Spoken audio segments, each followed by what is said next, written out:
Edunitas, being successful is easy. Universitas Teknologi Nusantara.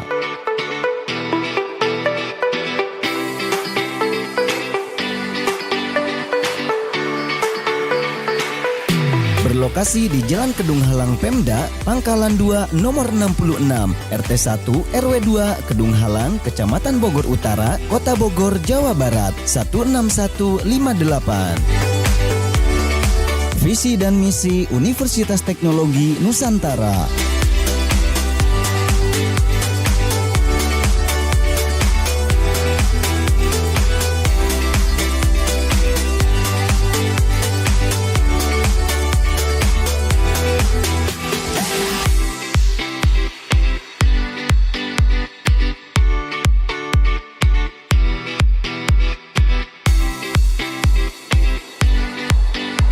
Universitas Teknologi Nusantara memiliki program studi unggulan dan prospek kerja yang sangat gemilang. S1 Akuntansi,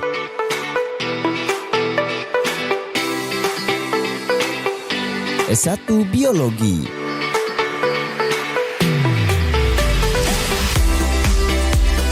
S1 Kimia,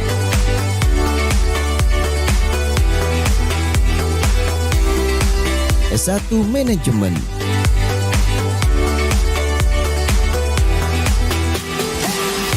S1 Psikologi,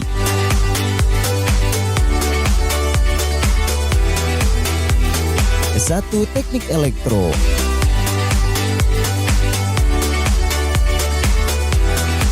S1 Teknik Industri, S1 Teknologi Hasil Pertanian.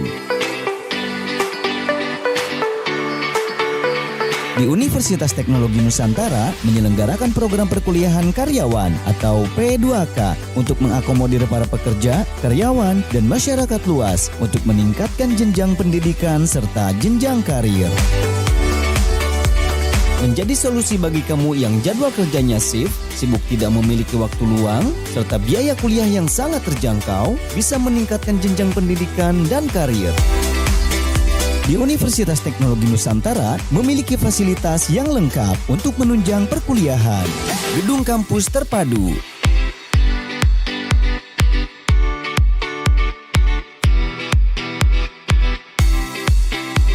ruang kelas yang nyaman,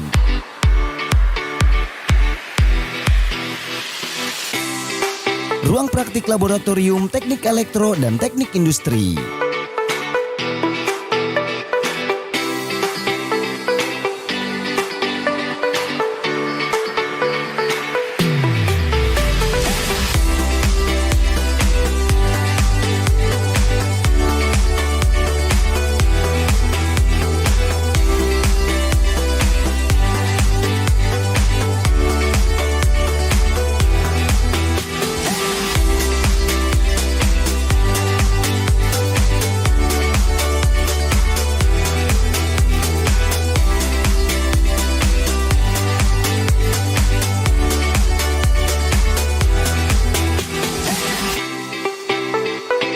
ruang rektor,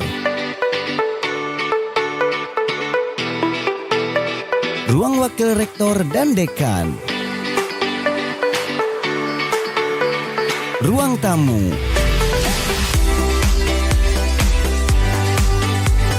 ruang meeting, lapangan olahraga,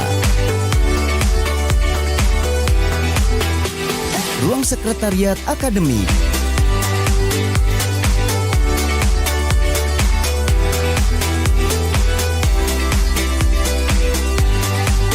Baik, Assalamualaikum warahmatullahi wabarakatuh. Sebelumnya kita akan presentasi, tapi sebelum presentasi kita akan memperkenalkan diri terlebih dahulu. Kita dari Universitas Teknologi Nusantara, mahasiswa dari Universitas Teknologi Nusantara, ya, Prodi Manajemen, Fakultas Ekonomi, ya, berada di semester jenjang semester 3 ya. Di sini kita akan mempresentasikan tugas kuliah kami. Dalam satu kelompok ini terdiri dari 3 orang, 3 mahasiswa, yaitu Zainal Mutakin, aku saya sendiri Zainal Mutakin, kemudian Rigan Lubis Arafik, dan yang ketiga itu Janiardi Handayanto.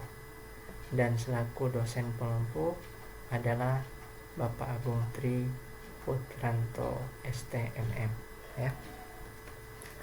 Kita akan mempresentasikan tentang hukum kontrak ya. Presentasi ini ya akan kita presentasikan untuk memenuhi tugas kuliah dari Pak dosen Agung Tri Putranto. Baik, mari kita mulai. Hukum kontrak ya. Slide pertama ini sebuah prolog, yaitu akan membahas tentang apa saja yang kita akan bahas, yaitu seputar pembahasan konsep hukum kontrak, prinsip hukum kontrak, jenis hukum kontrak, dan penerapan hukum kontrak dalam berbagai aspek kehidupan, khususnya dalam bisnis dan transaksi hukum gitu ya. Kemudian yang kedua, pendahuluan, itu mencakup hukum kontrak merupakan bagian dari hukum perdata yang mengatur perjanjian antara dua pihak atau lebih. Kemudian kontrak berfungsi sebagai alat untuk mengatur hak dan kewajiban para pihak, dan tujuan utama dari hukum kontrak adalah memberikan kepastian hukum bagi para pihak yang terlibat. Itu hukum kontrak adalah cabang dari hukum perdata yang mengatur perjanjian antara dua pihak atau lebih. Hukum kontrak itu adalah hukum perdata ya, yang di dalamnya itu mengatur perjanjian antara satu pihak dengan pihak yang lain, bisa dua pihak atau lebih gitu ya. Kemudian fungsi kontrak adalah mengatur hak dan kewajiban pihak yang terlibat dalam suatu perjanjian. Maka dengan adanya kontrak, fungsinya untuk supaya kita tahu apa saja kewajiban kita dan apa saja hak kita, seperti itu ya. Kemudian tujuan kontrak apa? Tujuan kontrak itu memberikan kepastian hukum dan melindungi hak para pihak. Jadi dengan adanya kontrak, tujuannya adalah kepastian hukum bisa bisa muncul, timbul ya. Kemudian hak para pihak bisa terlindungi ya. Kemudian pentingnya kontrak, ada pentingnya kontrak dalam bisnis, yaitu supaya menghindari perselisihan dalam transaksi atau kerjasama. Kalau sudah ada kontrak dalam bisnis ya sudah tidak bisa main sembarangan, sudah tidak bisa seenaknya karena sudah ada kontrak ya. Kemudian dalam hukum menjadi dasar dalam penyelesaian sengketa perdata. Kontrak dalam hukum ya tujuannya adalah, pentingnya, fungsinya adalah menyelesaikan sengketa ya yang ada. Kemudian penting kontrak dalam kehidupan sehari-hari, yaitu digunakan dalam jual beli, sewa dan perjanjian kerja. Mungkin kalau perjanjian kerja misal contoh ada karyawan uji coba 3 bulan ya, 3 bulan awal, kemudian jika lolos uji coba 3 bulan yang kedua, kemudian jika lolos baru kontrak selama 3 tahun atau 4 tahun atau 5 tahun. Itu sebagai contoh ya. Kemudian di sini kita lanjutkan slide selanjutnya, itu pengertian kontrak ya.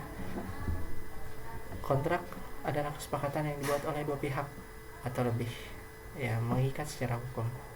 Dasar hukum KUHP Perdata pasal 1313 menyatakan bahwa suatu perjanjian adalah satu perbuatan dengan mana satu orang atau lebih mengikatkan dirinya terhadap satu orang lain atau lebih. Jadi kontrak adalah perjanjian yang dibuat oleh dua pihak atau lebih yang mengikat. Kalau kontrak sudah terjadi, maka satu sama lain terikat, tidak bisa seenaknya. Dan ini juga dilandasi dengan hukum KUHP ya, bahwa perjanjian sebagai suatu perbuatan dengan mana satu orang atau lebih ya, yang mengikatkan antara satu orang dengan pihak yang lain ya. Kemudian bentuk kontrak ada bentuk kontrak tertulis, yaitu memiliki bukti kuat di pengadilan karena ada bukti fisik ya, ada bukti fisik dan nyata ya, zahir ya.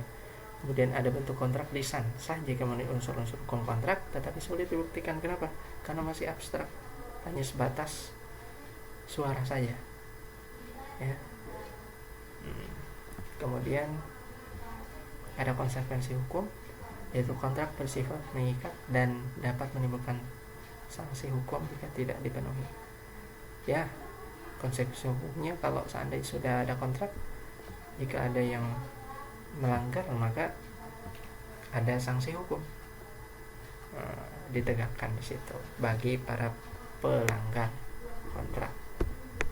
Kemudian prinsip-prinsip hukum kontrak. Hukum kontrak berdasarkan pada beberapa prinsip. Karena ada prinsipalnya, maka tidak boleh sembarangan. Tidak sembarangan kontrak itu terjadi, ya. Ada kebebasan kontrak, para pihak bebas menentukan isi dan bentuk kontrak selama tidak bertentangan dengan hukum.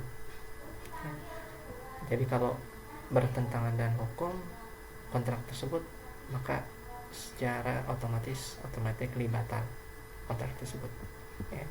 Kemudian ada kepastian hukum. Kontrak mengikat layaknya undang-undang bagi para pihak yang terlibat. Kalau sudah terjadi kontrak, maka siapapun yang terlibat dalam kontrak tersebut tidak bisa seenaknya karena sudah terikat satu sama lain. Kemudian ada itikat baik. Para pihak harus bertindak dengan jujur dan adil dalam menjalankan kontrak. Itu kalau kontrak sudah terjadi, maka antara satu pihak dengan pihak yang lain wajib menjalani kontrak tersebut dengan jujur dan adil. Kemudian ada konsensualisme, yaitu kontrak dianggap sah jika terjadi kesepakatan, kecuali ada aturan yang mengharuskan bentuk tertentu, ya. Kemudian relativitas kontrak. Kontrak hanya mengikat pihak-pihak yang terlibat dalam perjanjian. Kalau kontrak sudah tercatat, kontrak sudah terjadi, maka yang terikat satu sama lain adalah hanya orang-orang yang terlibat di dalamnya, bukan semua orang, ya. Kemudian ada proporsionalitas, yaitu hak dan kewajiban yang timbul dari kontrak harus seimbang dan adil bagi semua pihak. Jadi kalau kontrak sudah ditegakkan, sudah pasti di dalam kontrak tersebut harus adil dan seimbang, tidak boleh merugikan satu pihak, ya, atau pihak tertentu dirugikan. Itu jika terjadi maka secara otomatis batal, ya, karena tidak memenuhi syarat kontrak, begitu, ya, tidak memenuhi landasan prinsip hukum kontrak, gitu. Baik, selanjutnya kita akan mengalihkan slide selanjutnya kepada saudara Rigan. Silakan. Assalamualaikum warahmatullahi wabarakatuh. Perkenalkan, nama saya Rigan Lubis Arafik dari program studi manajemen semester 3, mata kuliah dari Bapak Agung. Di sini saya akan menjelaskan tentang hukum kontrak. Lalu kita lanjut, yaitu unsur-unsur kontrak. Jadi unsur-unsur kontrak ini adalah sebuah kontrak dianggap sah jika memenuhi unsur berikut. Itu yang pertama adalah kesepakatan. Jadi maksud kesepakatan ini adalah tidak ada paksaan, kehilafan ataupun penipuan. Jadi dari dua pihak ini ataupun lebih dari dua pihak atau lebih ini harus memiliki kesepakatan yang mana kesepakatannya ini tidak dengan unsur paksaan, khilaf atau bermaksud untuk menipu. Lalu yang selanjutnya adalah kecakapan hukum. Jadi yang dimaksud adalah para pihak harus berusia cukup dan tidak dalam pengampunan. Nah, jadi harus sesuai dengan hukum-hukumnya, seperti itu. Lalu selanjutnya adalah objek yang jelas. Jadi objek yang jelas ini maksudnya isi kontrak harus dapat ditentukan dan dilaksanakan. Nah, kalau misalkan sudah tertulis kontraknya sudah sesuai jangka yang sudah ditentukan, maka harus dilaksanakan. Tidak boleh bisa dikatakan harus telat, nah, ataupun tidak sesuai dengan kontrak yang sudah ditentukan dari sebelumnya. Lalu selanjutnya ada sebab yang halal. Maksudnya adalah kontrak tidak boleh bertentangan dengan hukum atau moral. Jadi pembuatan kontrak ini harus sesuai dengan hukum yang sudah ada. Tidak boleh menyimpang, tidak boleh melanggar dari hukum tersebut. Lalu selanjutnya adalah bentuk kontrak. Ya, ini maksudnya beberapa kontrak wajib dalam bentuk tertulis. Misalnya perjanjian jual beli tanah. Nah, kalau seperti jual beli tanah, biasanya ada kedua belah pihak yang mana sudah membuat surat perjanjian tanah tersebut. Nah, lalu misalkan kalau sudah deal, berarti sudah sah dengan pembuatan perjanjian surat tanah tersebut. Kita lanjut ke slide selanjutnya.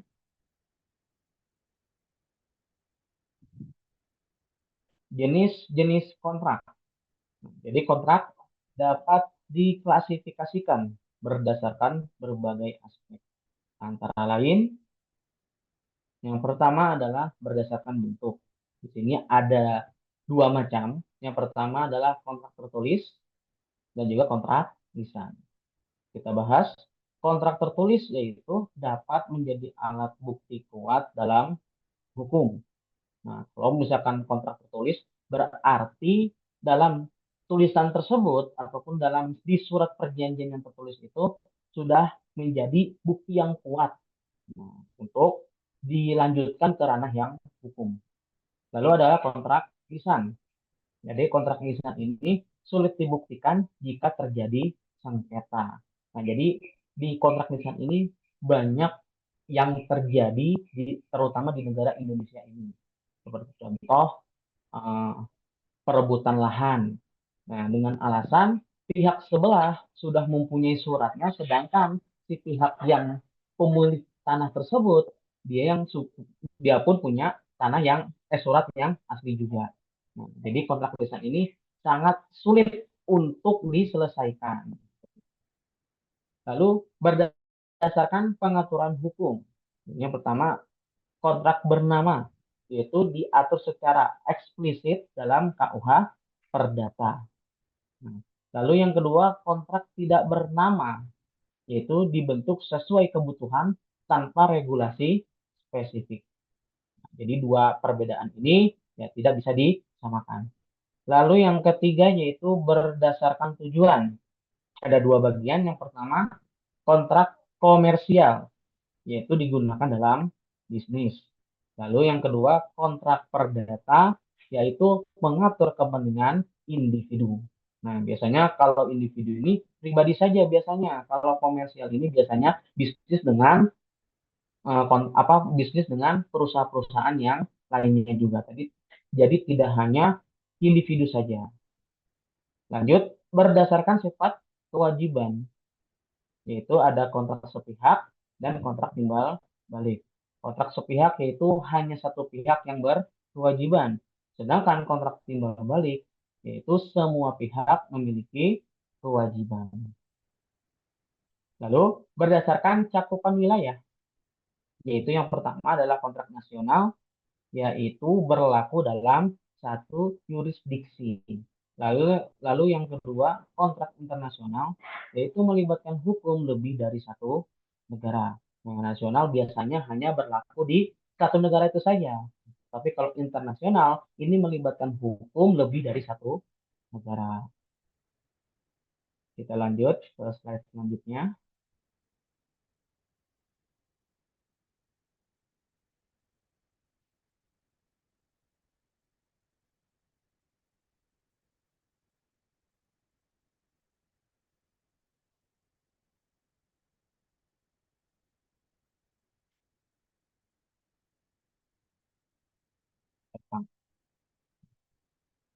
Contoh kasus dalam hukum kontrak. Beberapa contoh kasus nyata dalam hukum kontrak. Jadi ada beberapa, yaitu yang pertama adalah one prestasi. One prestasi yaitu adalah salah satu pihak tidak memenuhi kewajibannya, seperti keterlambatan pembayaran hutang. Nah, jadi ini berlaku bagi pihak yang mana ini terlambat dalam pembayaran hutang, yang mana sudah tercantum dalam hukumnya apabila dalam hukum kontrak tersebut sudah menulisnya ataupun memiliki kesanggupan membayar hutang itu di tanggal sekian, maka dia harus membayar di tanggal yang sudah dijanjikan. Dan one prestasi ini adalah tidak bisa membayar hutang sesuai dengan perjanjian yang ada di kontrak tersebut. Lalu yang kedua adalah force majeure, yaitu keadaan luar biasa, maksudnya bencana alam ataupun pandemi yang menyebabkan kontrak tidak dapat dipenuhi. Ya, contohnya ini seperti di tahun sebelumnya, ya, yaitu seperti COVID-19, yang mana pandemi ini sangat berpengaruh bagi semua kontrak. Ya, contohnya seperti pabrik-pabrik yang mana produksinya ini tidak bisa memenuhi sebab adanya pandemi. Lalu pembatalan kontrak adalah jika ada unsur penipuan atau paksaan dalam pembentukan kontrak. Nah, jadi pembatalan kontrak ini bisa bisa disahkan kalau dalam kontrak itu dilakukan adanya unsur penipuan atau paksaan. Lalu klausul baku yang merugikan, yaitu kontrak yang disusun sepihak dan merugikan pihak lain. Misalnya dalam kontrak asuransi. Misalkan pihak A, dia yang menyusun sendiri. Nah, menyusun secara sepihak, tetapi pihak lain tidak mengetahui apa yang ada di dalam isi kontraknya, yang akhirnya merugikan pada pihak yang lainnya. Lalu, penyalahgunaan kontrak, yaitu penggunaan kontrak untuk tujuan agar tidak adil atau ilegal. Jadi kontraknya ini disalahgunakan sehingga perjanjiannya ini menjadi ilegal. Seperti itu.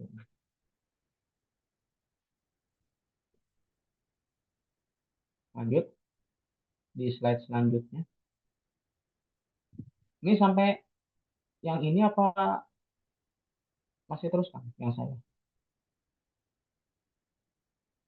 Ini dapat.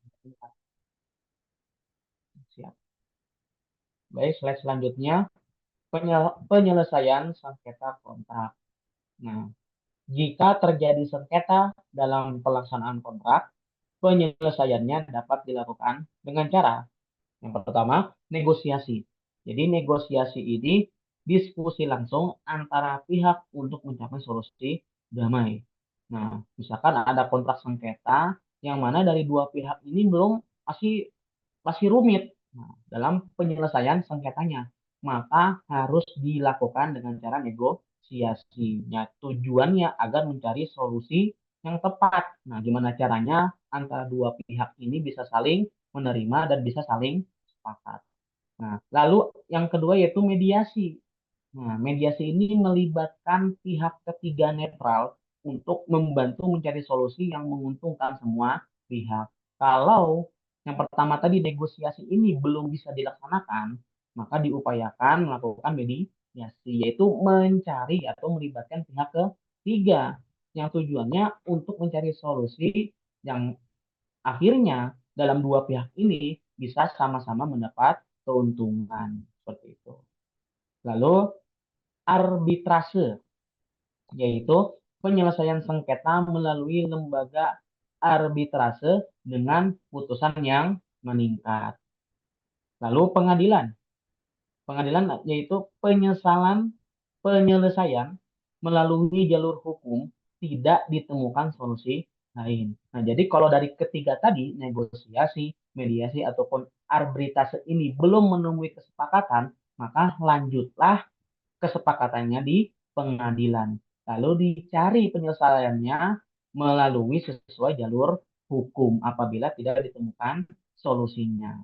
Lalu yang terakhir, penyelesaian di luar pengadilan, yaitu melalui kompromi yang disepakati para pihak tanpa intervensi hukum. Jadi walaupun tidak melalui pengadilan pun bisa lewat di luar pengadilan, tetapi melalui kompromi yang sepakat sehingga dari dua pihak ini bisa selesai sengketanya tanpa ada intervensi hukum.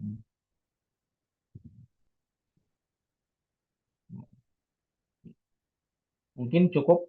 Assalamualaikum warahmatullahi wabarakatuh. Perkenalkan, saya Janiardi Handayanto dari Manajemen Semester 3. Di sini saya akan mempresentasikan tentang hukum kontrak. Kontrak dalam bisnis berperan penting dalam menjaga keputusan hukum dalam transaksi. Contoh kontrak bisnis. Kontrak kerja mengatur hubungan antara perusahaan dan karyawan. Kontrak jual beli, perjanjian antara pembeli dan penjual mengenai barang atau jasa. Kontrak sewa mengatur penyewaan properti atau aset. Kontrak distribusi mengatur hak distribusi produk. Kontrak lisensi mengatur penggunaan hak cipta, paten atau merek dagang.